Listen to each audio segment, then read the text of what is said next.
The Burgess Animal Book for Children by Thornton W. Burgess. Chapter 25.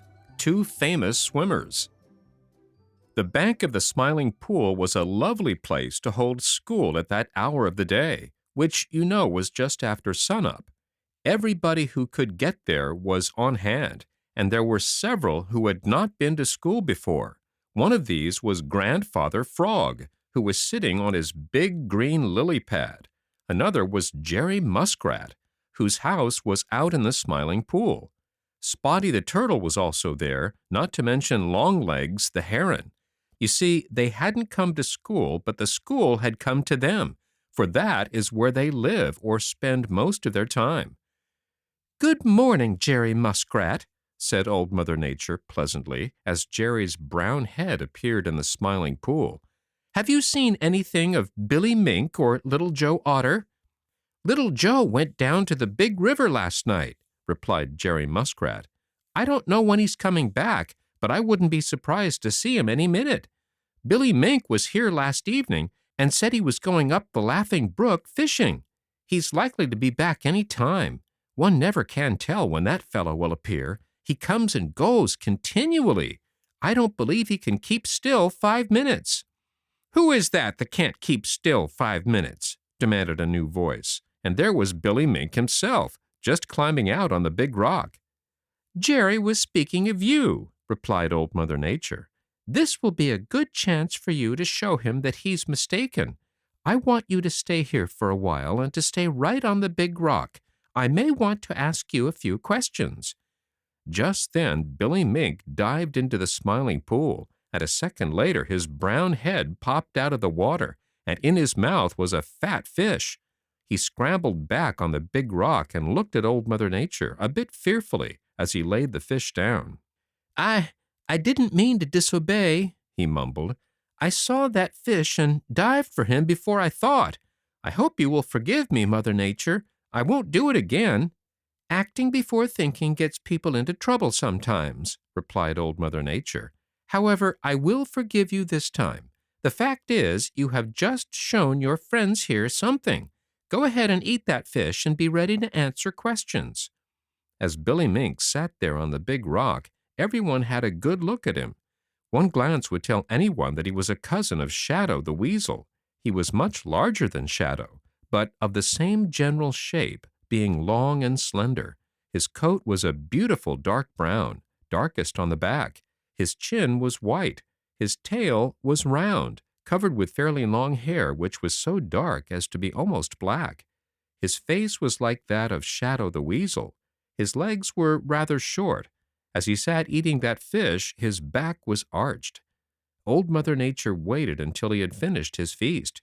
"Now then, Billy," said she, "I want you to answer a few questions. Which do you like best, night or day?" "It doesn't make any particular difference to me," replied Billy. "I just sleep when I feel like it, whether it be night or day, and then when I wake up I can hunt.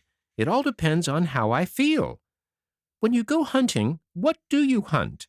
asked Old Mother Nature. Billy grinned.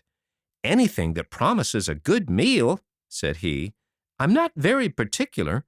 A fat mouse, a tender young rabbit, a chipmunk, a frog, tadpoles, chickens, eggs, birds, fish. Whatever happens to be easiest to get suits me. I'm rather fond of fish, and that's one reason I live along the Laughing Brook and around the Smiling Pool. But I like a change of fare, and so I often go hunting in the Green Forest. Sometimes I go up to Farmer Brown's for a chicken. In the spring I hunt for nests of birds on the ground. In the winter, if Peter Rabbit should happen along here when I was hungry, I might be tempted to sample Peter." Billy snapped his bright eyes wickedly, and Peter shivered.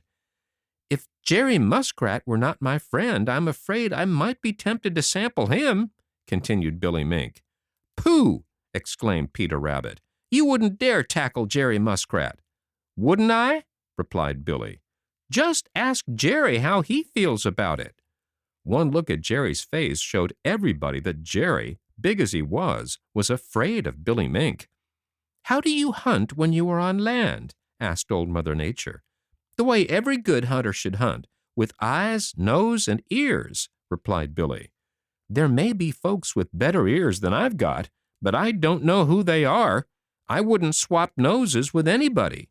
As for my eyes, well, they are plenty good enough for me."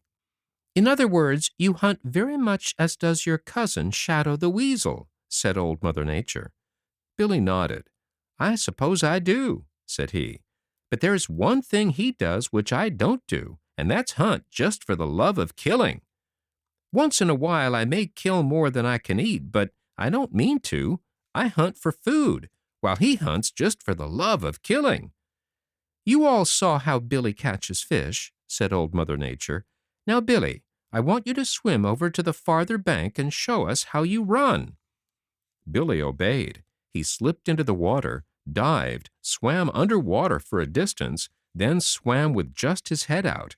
When he reached the bank, he climbed out and started along it.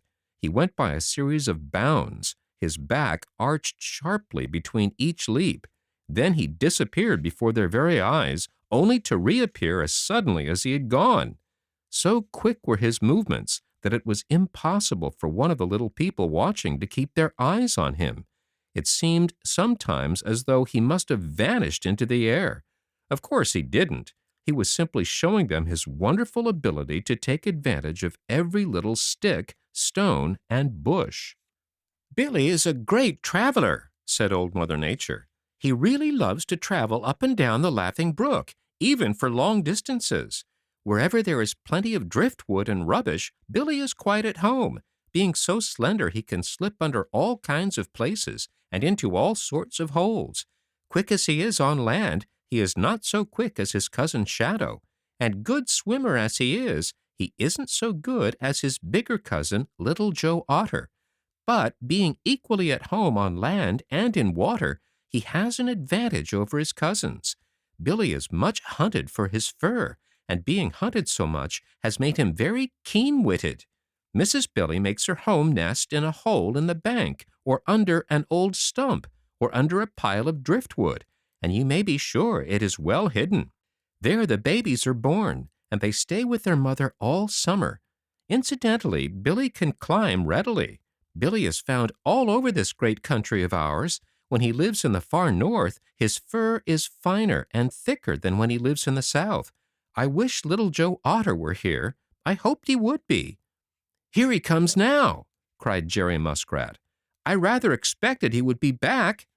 Jerry pointed towards where the Laughing Brook left the Smiling Pool on its way to the big river. A brown head was moving rapidly towards them. There was no mistaking that head. It could belong to no one but Little Joe Otter. Straight on to the big rock he came and climbed up. He was big, being one of the largest members of his family.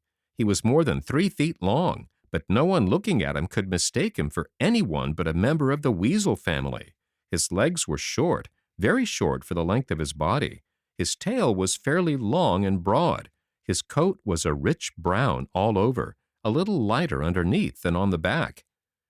"What's going on here?" asked Little Joe Otter, his eyes bright with interest. "We are holding a session of school here today," explained Old Mother Nature, "and we were just hoping that you would appear. Hold up one of your feet and spread the toes, Little Joe." Little Joe Otter obeyed, though there was a funny, puzzled look on his face. "Why?" exclaimed Peter Rabbit. "His toes are webbed, like those of Paddy the Beaver." "Of course they're webbed," said Little Joe. "I never could swim the way I do if they weren't webbed." "Can you swim better than Paddy the Beaver?" "I should say I can. If I couldn't, I guess I would go hungry most of the time," replied Little Joe. "Why should you go hungry? Paddy doesn't," retorted Peter.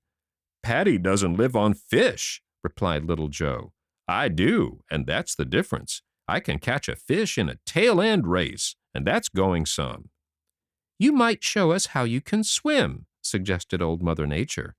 Little Joe slipped into the water. The Smiling Pool was very still, and the little people sitting on the bank could look right down and see nearly to the bottom.